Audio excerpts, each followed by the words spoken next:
Hi, here's a short video that we've put together to assist you to plan for your recruitment drive with the DVSA.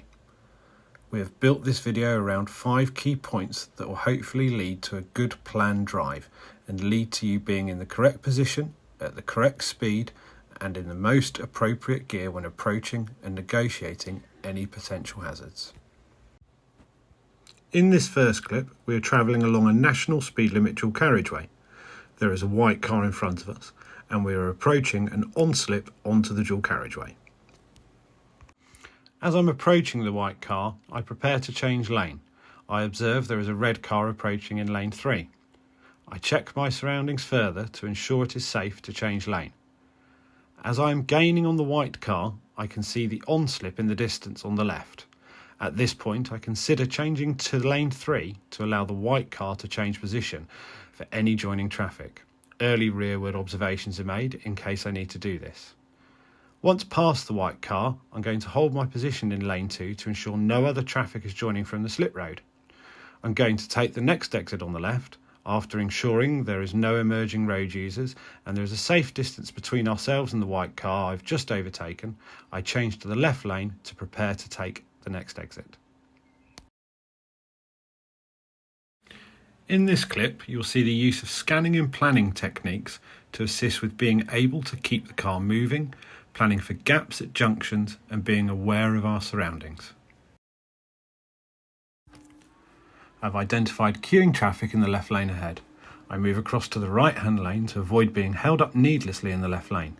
On approach to the roundabout, I want to start making early observations to the right to plan my approach, avoiding unnecessary stopping and unnecessary gear changes. I want to slow the car down to plan for my gap to emerge just after the van, totally aware of my surroundings, especially with the parked car and pedestrian to my right, and also the activity in the lane to my left. The road bends to the right and I take my attention to the additional room the truck might need on the bend. I'm planning to take up position in the centre lane after the bend, being mindful of the truck to my left and looking for clues they may want to move to their right. Are they indicating? Are their wheels turning? Can I see the driver's intentions? I apply an early signal to show my intention to all other road users and gradually move into this lane. I want to avoid sitting too long in other drivers' blind spots.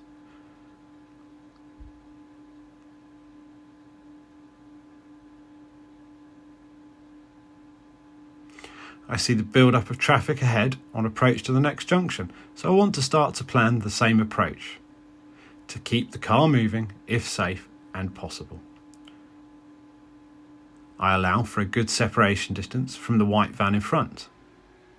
I'm aware of the white car to my right, and again, that planned approach allows me to emerge onto the roundabout once the white car has passed.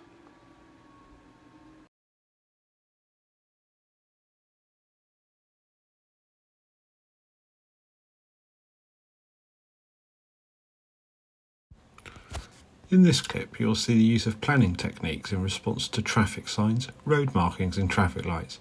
I am approaching a roundabout and intend on following the road ahead, taking the second exit. I've responded early to the road markings to ensure I'm in the correct position at the next junction. The lane I want is clearly marked Botley and I'm following the road ahead. I now use the same procedure as previous clips when approaching the roundabout to keep the car moving and look early for those gaps to emerge, creating that fuel-efficient drive. Now on the roundabout, I need to keep that safe gap between myself and the car in front, and I'm also aware of the truck approaching from my left.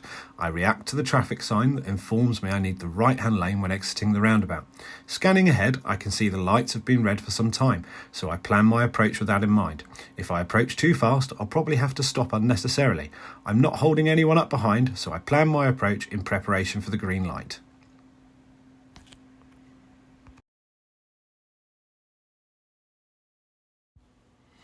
In this clip, I'm driving on a rural road in a 30-mile-an-hour speed limit. I want to plan early for any hazards ahead, ensuring I'm in the correct gear at the correct time. I make early observations of a national speed limit sign ahead. I identify a left bend ahead. I want to deal with this hazard before building up speed. I'm now scanning way into the distance and I have identified a T-junction ahead. Can I see anything over the hedges? What's the flow of traffic like on that main road? I now see a white car on the main road. I can see this as an open junction. I'm emerging onto a fast road and I need to consider this. I'm not going to select a gear until I know what gear I need, eliminating unnecessary gear changes. I can now make my decision with confidence. It's safe to emerge. I select the most appropriate gear for the situation and continue to make progress.